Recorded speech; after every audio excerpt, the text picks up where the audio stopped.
Hello, dear bankers. Namaskar. Good evening. You all are welcome in this session. So CAIB Officers on Track class में आपका स्वागत है। आपके साथ हम जुड़ चुके हैं आपके कंसेप्ट सीरीज के साथ और एक एक इंपॉर्टेंट पॉइंट्स को हम आपके साथ डिस्कस करते जा रहे हैं अपने यूट्यूब क्लास में, फ्री यूट्यूब क्लास में। तो यहां पर आप कवर कर सकते हैं अपने सिलेबस को। तो मॉड्यूल बी का आज मॉड्यूल बी का एक इंपॉर्टेंट टॉपिक हम लोग डिस्कस करेंगे, रिवॉर्ड एंड कंपनसेशन सिस्टम। ठीक है दोस्तों, तो यहां से भी प्रश्न एग्जाम में पूछे जाते हैं। उसके पहले मेरा नाम है अरविंद सर और आप मेरे साथ जुड़ सकते हैं मेरे Telegram channel JAIB by Arvind sir, या इस QR कोड को स्कैन करके भी आप हमारे साथ जुड़ सकते हैं। तो सबसे पहले हमारा एक क्वेश्चन कि रिवॉर्ड और कंपनसेशन सिस्टम होता क्या है। ठीक है दोस्तों, तो the wages in the form of compensation is viewed as a main attraction to join or change a job. यानी अगर कोई व्यक्ति जॉब कर रहा है तो वो किस जॉब को ज्वाइन करेगा, किस जॉब को वो ज्वाइन करना चाहता है, ठीक है, या चेंज करके दूसरी जॉब में क्यों जाना चाहता है, अनदर जॉब, है ना, अदर जॉब में जाना चाहता है। तो इसके पीछे जो सबसे बेसिक रीजन होता है वो होता है कंपनसेशन। क्या होता है? कंपनसेशन, कि कैसा कंपनसेशन मिल रहा है। तो मेरे हिसाब से या रिसर्चर के हिसाब से एक ही सिंपल सी बात है, कंपनसेशन इतना होना चाहिए कि जो आपकी ऑर्गेनाइजेशन है उसमें लोग अट्रैक्ट हो, नौकरी करना चाहें, या जो लोग नौकरी कर रहे हैं वो लंबे समय तक नौकरी करना चाहें। तो इसीलिए कहा गया है कि the compensation should not be so meagre that employees do not feel motivated to put their best. यानी कंपनसेशन इतना कम भी नहीं होना चाहिए कि जो हमारा जो एम्प्लॉइज हैं वो अपने आप को मोटिवेट फील ना करें और वो अपना बेस्ट ना दे पाए। So the compensation should be such that it continually attract talent. आपके यहाँ का कंपनसेशन ऐसा होना चाहिए जो लगातार अट्रैक्ट करे। किसको अट्रैक्ट करे दोस्तों? टैलेंट को। टैलेंट वहां पे रहे। It is a major source of retention of the existing manpower. यानी आपकी जो वर्क फोर्स है या जो एम्प्लॉइज ऑर्गेनाइजेशन में काम कर रहे हैं उनको रिटेन कर पाए, लंबे समय तक वो आपके साथ जुड़े रहें, है ना। उसमें भी महत्वपूर्ण भूमिका कौन निभाता है? कंपनसेशन।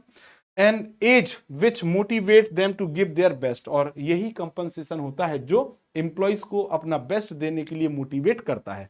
तो सिंपल सी बात है, किसी भी ऑर्गेनाइजेशन को आप ज्वाइन करते हैं या चेंज करते हैं, उसके पीछे मेन रीजन क्या होता है? कंपनसेशन। किसी भी ऑर्गेनाइजेशन में कंपनसेशन इतना कम नहीं होना चाहिए कि आप का जो एम्प्लॉय है वो मोटिवेटेड फील ना करे, है ना, या वो अपना बेस्ट ना दे पाए। तो कंपनसेशन ऐसा हो कि ज्यादा से ज्यादा जो लगातार आपका जो टैलेंटेड एम्प्लॉइज हैं उनको आप अट्रैक्ट कर पाओ, आपकी जो मैन पावर है वो लंबे समय तक आपके साथ रहे और वो मोटिवेट रहे, जिससे कि वो अपना बेस्ट परफॉर्म कर पाए। सो अलग अलग प्रकार का कंपनसेशन होता है, डिफरेंट टाइप के कंपनसेशन होते हैं। सबसे पहले बात करेंगे, compensation is expressed in the term of money. हमेशा जो कंपनसेशन है उसको हम किसके फॉर्म में डिवाइड करते हैं? मनी के। इट वुड थस इंक्लूड, अगर आपने सुना होगा वेजेस, आपने क्या सुना होगा? आपने वेजेस और सैलरी सुना होगा, आपने बोनस सुना होगा, आपने कैश अलाउंसेस सुने होंगे, जिसमें accident insurance, health insurance cover, employees contribution to the retirement fund, provision of accommodation, ये सब पार्ट मिलके कहीं ना कहीं आपके कंपनसेशन में इंक्लूड होते हैं। तो job are broadly classified in 4 group. आपकी जो जॉब होती है, जिनको हम परफॉर्म करते हैं, नौकरी लेते हैं, वो 4 ग्रुप में, कितने ग्रुप में? 4 ग्रुप में क्लासिफाइड होती हैं। Compensation for them commonly referred to as shown below. अब जैसे कुछ जॉब ऐसी होती हैं जो मैनेजरियल जॉब होती हैं, जिसमें टॉप मैनेजर्स भी होते हैं, मिडिल लेवल मैनेजर्स भी होते हैं और लो लेवल या जूनियर लेवल मैनेजर्स भी होते हैं। तो मैनेजर्स को जो पैसा दिया जाता है उसको रिम्यूनरेशन कहा जाता है। उसको क्या कहा जाता है? रिम्यूनरेशन, ठीक है। वहीं दूसरा होता है सुपरवाइजरी। सुपरवाइजरी जॉब में जो भी पैसा मिलता है एम्प्लॉय को, उसे कहा जाता है सैलरी। क्या कहा जाता है? सैलरी। तीसरा, क्लेरिकल और एडमिनिस्ट्रेटिव जॉब में भी क्या दी जाती है? सैलरी, सैलरी ही दी जाती है।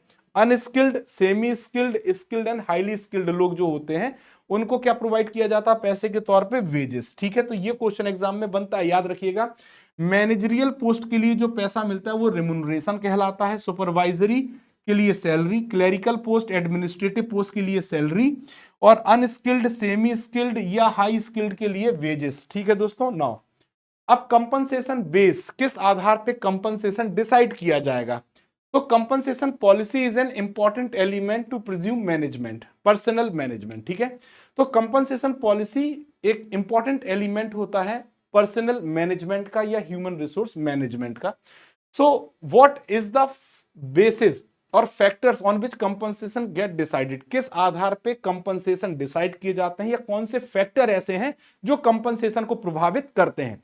तो इसमें सबसे पहले आता है कंपनी का ऑब्जेक्टिव, कंपनी क्या सोचती है, कंपनी किस रास्ते पे जाना चाहती है, मार्केट सिचुएशन क्या है, प्रिवेलिंग मार्केट रेट क्या है, यानी बाजार में उस पोस्ट के लिए क्या कंपनसेशन चल रहा है, और इंटरनल और एक्सटर्नल प्रेशर, ये तीन ऐसे कारक या आधार होते हैं जो कंपनसेशन पॉलिसी में जो पर्सनल मैनेजमेंट है वहां पे कंपनसेशन डिसाइड करने में अपनी महत्वपूर्ण भूमिका निभाते हैं। तो कंपनसेशन थ्योरी की अगर हम बात करें, let us know consider conceptual and theoretical aspects of the compensation. तो एक गुड कंपनसेशन क्या होता है, ये क्वेश्चन एग्जाम में आता है कि एक गुड कंपनसेशन में क्या होना चाहिए। तो a good compensation package should cover factors like number 1 adequacy, यानी पर्याप्त रहे, जो आदमी नौकरी कर रहा है उसके लिए उतना पर्याप्त होना चाहिए। सोशल कंसिडरेशन, सामाजिक लेवल पे उसका consideration. Demand and supply position, fairness, equal pay for equal work और जॉब इवैल्यूएशन, इन चीजों को आधार करके ही एक अच्छा कंपनसेशन डिसाइड किया जा सकता है। साथ ही साथ अगर हम बात करें तो जो कंपनसेशन है इनको अगर हम ब्रीफली एक्सप्लेन करना चाहें तो what is the meaning of adequacy of wages. Adequacy of wages का मतलब क्या होता है? So committee on fair wages pronounce certain wage concept such as minimum wages, living wages, fair wages और नीड बेस्ड वेजेस। तो ये चारों लगभग एक जैसे ही हैं।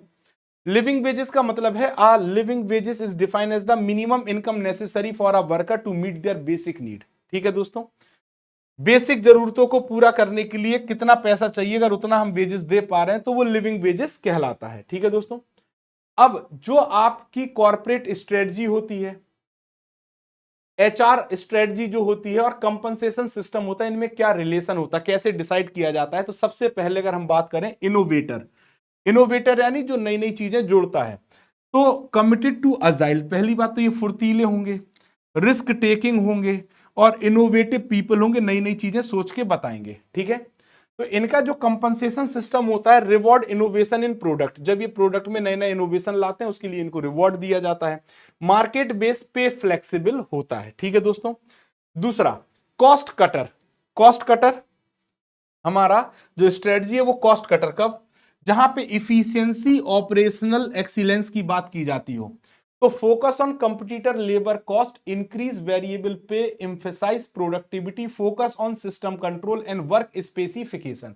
तो यहां पे कंपटीटर्स लेबर कॉस्ट को ध्यान में रखा जाता है और यहां पे इफिशियंसी के आधार पे वेरिएबल पे को इंक्रीज किया जा सकता है, एम्फेसाइज किया जा सकता है प्रोडक्टिविटी के आधार पे, और फोकस किस पे होता है, system control and work specification पे। फिर आता है कस्टमर फोकस्ड, कस्टमर फोकस्ड यानी कस्टमर के फीडबैक के आधार पे हम उनको क्या देते हैं, कंपनसेशन देते हैं। तो एचआर चाहता है यहां पे कि डिलाइट कस्टमर एक्सीड एक्सपेक्टेशंस, यानी अगर कोई कस्टमर जो भी सर्विसेज चाहता है उनकी एक्सपेक्टेशन से ज्यादा अच्छी सर्विस अगर आप देते हो तो वहां पे वो वाव फीलिंग आती है, दैट इज कॉल्ड डिलाइट। ठीक है, तो इसके लिए क्या है, कस्टमर सेटिस्फेक्शन होना जरूरी है।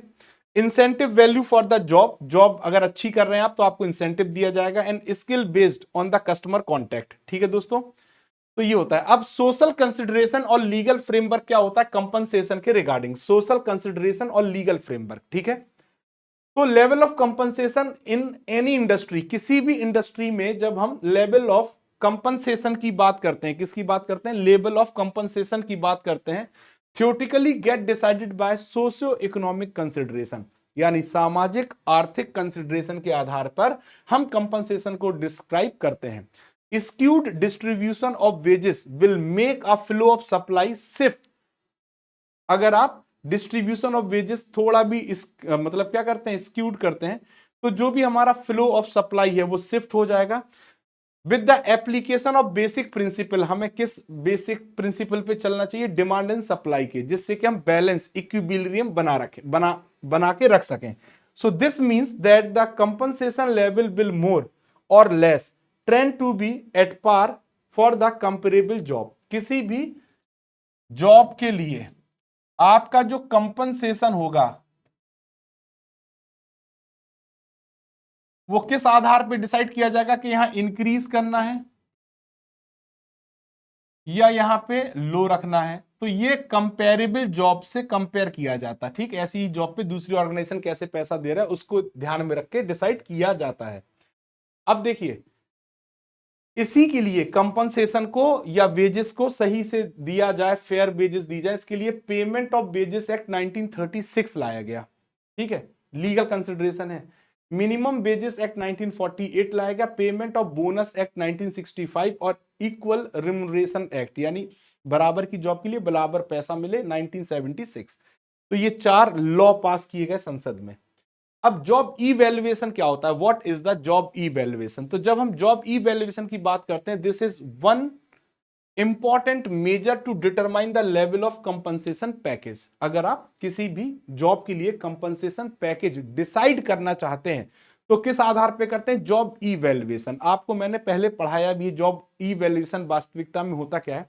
जब हम किसी जॉब को within the organize compare करते हैं, बिटवीन द ऑर्गेनाइजेशन कंपेयर करते हैं और even within the industry हम कंपेयर करते हैं, तो उसे हम जॉब इवैल्यूएशन कहते हैं, ठीक है। So a scientific job evaluation will ensure parity of compensation level for similar और इक्वल जॉब। तो जो हमारा scientific compensation, scientific job evaluation, job evaluation जो होता है, साइंटिफिक जॉब इवैल्यूएशन जो होता है, वहां पर हम कंपनसेशन डिसाइड करते हैं। कंपनसेशन डिसाइड करते हैं किस आधार पे?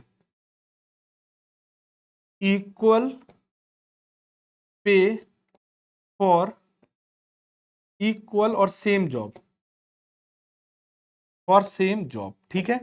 सो सेम जॉब के लिए हम क्या करेंगे? सेम पे करेंगे, ठीक है। So it also help distinguishing the job in the level of complexity, skill required और skill involved and link compensation accordingly। तो जैसी जॉब के साथ क्या होगी? कॉम्प्लेक्सिटी होगी। क्या होगी? कॉम्प्लेक्सिटी होगी। जैसी स्किल्स की रिक्वायरमेंट होगी, है ना, और जैसा रिस्क इन्वॉल्व होगा, वैसे ही आपके जॉब के अगेंस्ट में कंपनसेशन डिसाइड किया जाएगा। क्या? कंपनसेशन डिसाइड किया जाएगा। डन है? क्लियर है? जैसे अगर मान लो कोई गोताखोर है ना, जो समुद्र के अंदर गैस की पाइपलाइन को बेल्ड करता है, तो उसके लिए तो कॉम्प्लेक्सिटी भी है, स्किल भी चाहिए और रिस्क भी है, तो वहां पे सैलरी बहुत ज्यादा होगी, ठीक है। कुछ ट्रक ड्राइवर ऐसे होते हैं जिनको 2-2, 3-3 लाख रुपए महीना दिया जाता है ट्रक चलाने को, बड़ी बड़ी मशीनें लेके जाते हैं। और कुछ ऐसे होते हैं जिनको 15 से 20 हजार दिया जाता है। तो ये किसके आधार पे है? कॉम्प्लेक्सिटी, स्किल और रिस्क के आधार पे, ठीक दोस्तों। Now job evaluation is the method of appraising the value और worth of one job in comparison to other job. अगर किसी भी ऑर्गेनाइजेशन में आप एक जॉब को कंपेयर करते हैं किसी दूसरी जॉब के साथ, ठीक है, तो उसे हम जॉब इवैल्यूएशन कहते हैं। अब इसका ऑब्जेक्टिव क्या होता है? The objective are to determine the compensation rate. इससे आप क्या कर पाते हैं? कंपनसेशन रेट को डिटरमाइन कर पाते हैं। टू लिंक पे with the requirement of job, है ना, आप जॉब के अनुसार कितना पैसा देना, उसको पे को लिंक कर पाएंगे। प्रोवाइड पे डिफरेंशियल, किस जॉब के लिए क्या पेमेंट होगा या क्या रिम्यूनरेशन होगा, क्या मतलब अमाउंट होगा, है ना। Account skills effort hazard required to each job, उस आधार पे आप डिफरेंशियल करोगे, यानी अलग अलग सैलरी बेस बनाओगे। स्टेब्लिश अ कंपनसेशन स्ट्रक्चर, और आप एक कंपनसेशन स्ट्रक्चर को स्टेब्लिश करते हो, ठीक है दोस्तों। अब जब आप कंपनसेशन मतलब जॉब इवैल्यूएशन करते हैं तो दो मेथड होते हैं, एक होता है नॉन क्वांटिटेटिव मेथड, एक होता है quantitative method. Non quantitative method में आप रैंकिंग के आधार पर और ग्रेडिंग के आधार पे कंपनसेशन को क्लासिफाइड करते हैं। वही क्वांटिटेटिव मेथड में आप पॉइंट रेटिंग और फैक्टर कंपैरिजन के आधार पे क्या करते हैं? जॉब को इवैल्यूएट करते हैं, ठीक है दोस्तों। तो ये थी आज की हमारी क्लास। आई होप आप सभी को क्लास समझ में आई होगी। और हाँ, अगर आप सिस्टमेटिक तरीके से कंप्लीट प्रिपरेशन करना चाहते हैं तो आप हमारे CAIB महापैक के थ्रू जुड़ सकते हैं। यहां पे ऑल 4 कंपलसरी पेपर के साथ साथ आपके इलेक्टिव पेपर भी कवर हो जाते हैं। क्या हो जाते हैं? इलेक्टिव पेपर्स भी आपके क्या हो जाते हैं? कवर हो जाते हैं, ठीक है। तो यहां पे आप 6 मंथ महापैक, 12 मंथ महापैक और 24 मंथ महापैक को सब्सक्राइब कर सकते हैं। साथ ही साथ फाउंडेशन 2.0 बैच जून 2026 के लिए हमारा अवेलेबल है और इसे भी आप रेगुलर और प्रो प्लान में सब्सक्राइब कर सकते हैं। यहां पर आपके चारों कंपलसरी पेपर की क्लासेस जून 2026 के लिए फाउंडेशन क्लासेस उपलब्ध कराई जाती हैं। साथ ही साथ आप सभी के लिए हमारा जो भी आरबीआई ग्रेड बी एग्जाम को टारगेट कर रहा है तो उनके लिए 2.0 समर्थ बैच भी अवेलेबल है। इसको आप क्या कर सकते हैं, ज्वाइन कर सकते हैं। तो आज की क्लास में बस इतना ही। Thank you very much. I hope आप सभी को क्लास समझ में आई होंगी और मेहनत करते रहिए, आगे बढ़ना है क्योंकि फर्स्ट अटेम्प्ट में एग्जाम को क्वालिफाई करना है विद 60+ मार्क्स। तो थैंक यू वेरी मच। जुड़े रहिए, पढ़ते रहिए। Thank you all.